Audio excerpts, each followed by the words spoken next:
नमस्कार, मैं Randeep Singh orientation mobility instructor स्वागत करता हूं आपका सीआरसी दवानगिरे में। तो आज हम बात करने वाले हैं ओरिएंटेशन मोबिलिटी के बारे में और ये खास करके महत्वपूर्ण रहने वाला है दृष्टि दिव्यांग व्यक्तियों के लिए और उनके साथ रहने वाले उनके माता पिता या उनके कोई भी संबंधित जो इस समय उनके साथ हैं, क्योंकि सब कोरोना वायरस की वजह से इस समय घर में है। और जो स्पेशल एजुकेशन टीचर्स हैं उनके लिए भी बहुत ही महत्वपूर्ण है ये जानकारी, क्योंकि वो भी बच्चों के संपर्क में है किसी भी तरीके से, जैसे फोन के थ्रू, व्हाट्सएप के थ्रू। तो वो भी उनके माता पिता को बता सकते हैं कि आप इस तरीके से अपने डिवाइस को सैनिटाइज कीजिए, जिससे कि वो सुरक्षित रह सके और औरों को भी सुरक्षित कर सके। तो हम बात करने वाले हैं ओरिएंटेशन। ओरिएंटेशन क्या है? देखिए, ओरिएंटेशन जिस परिवेश में इस समय आप कहाँ रह रहे हैं, घर के अंदर, तो आप घर के अंदर रह रहे हैं तो घर की पूरी जानकारी ओरिएंटेशन कहलाती है।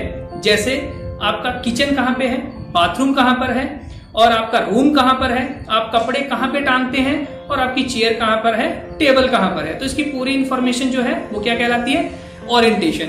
अब मोबिलिटी हम कहते हैं एक स्थान से दूसरे स्थान तक जाना किसी उद्देश्य को पूर्ण करने के लिए आत्मनिर्भर होकर, स्वतंत्र रूप से, सुरक्षित तरीके से।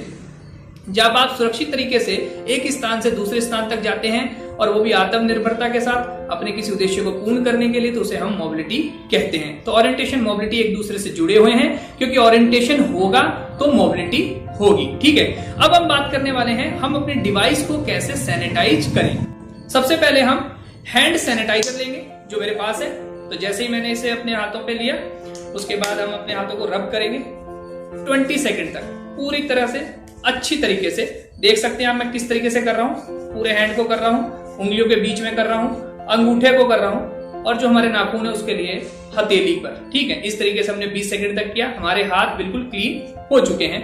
जैसे आप घर के अंदर हैं तो आप कपड़ा भी ले सकते हैं या फॉर्म भी ले सकते हैं। जैसे हमने फॉर्म लिया है तो उस पर हैंड सैनिटाइजर थोड़ा सा लगाएंगे इस तरीके से, और जैसे आपने उसे लगा लिया उसको बंद कर दीजिए और स्टिक ले लीजिए अपनी। जैसे मैंने पहले फोल्डिंग केन ले ली है, जो मेरे पास फोल्डिंग केन है उसके सबसे ऊपर टॉप उसको क्लीन कर लीजिए। उसके बाद पूरी स्टिक को इस तरीके से क्लीन कर लीजिए। ठीक है, और खास करके कोशिश कीजिए जो नीचे जो टिप है उसको ज्यादा अच्छे से क्लीन कीजिए, क्योंकि वो हमेशा जमीन के संपर्क में रहती है और वहां से वायरस आने का खतरा थोड़ा सा ज्यादा होता है। तो हमने फोल्डिंग केन क्लीन कर ली। उसके बाद हम स्मार्ट केन लेंगे। देखिए मेरे पास स्मार्ट केन है, ये स्मार्ट केन को आप देख सकते हैं। तो स्मार्ट केन के सबसे पहले ऊपर टॉप है उसको क्लीन कर लीजिए। उसके बाद जो इसका इलेक्ट्रॉनिक डिवाइस है उसको आराम से क्लीन कीजिए। गिरनी नहीं चाहिए स्टिक नीचे जमीन पे, अगर गिर जाएगी तो थोड़ा सा डेंजरस रहता है स्टिक के लिए और आप लोगों के लिए भी, क्योंकि इस समय इसका रिपेयर भी नहीं हो पाएगा कहीं पे। तो पूरी स्टिक को इस तरीके से क्लीन कर लीजिए और इसका भी नीचे जो इसकी नीचे की टिप है उसको अच्छे से क्लीन कीजिए, क्योंकि ये भी जमीन के संपर्क में ही रहती है, तो यहाँ से वायरस आने का ज्यादा खतरा रहता है। देखा आपने, हमने कितनी आसानी से दोनों स्टिक को अच्छे से सैनिटाइज कर लिया है। और ये सैनिटाइज हमने जब कर लिया है तो आप खुद भी सुरक्षित हो गए हैं, औरों को भी सुरक्षित कर देंगे। अगर आपकी ये स्टिक अभी किसी के संपर्क में आएगी तो उसको वायरस होने का खतरा ना के बराबर रहेगा। तो इस वीडियो में सिर्फ इतना ही है।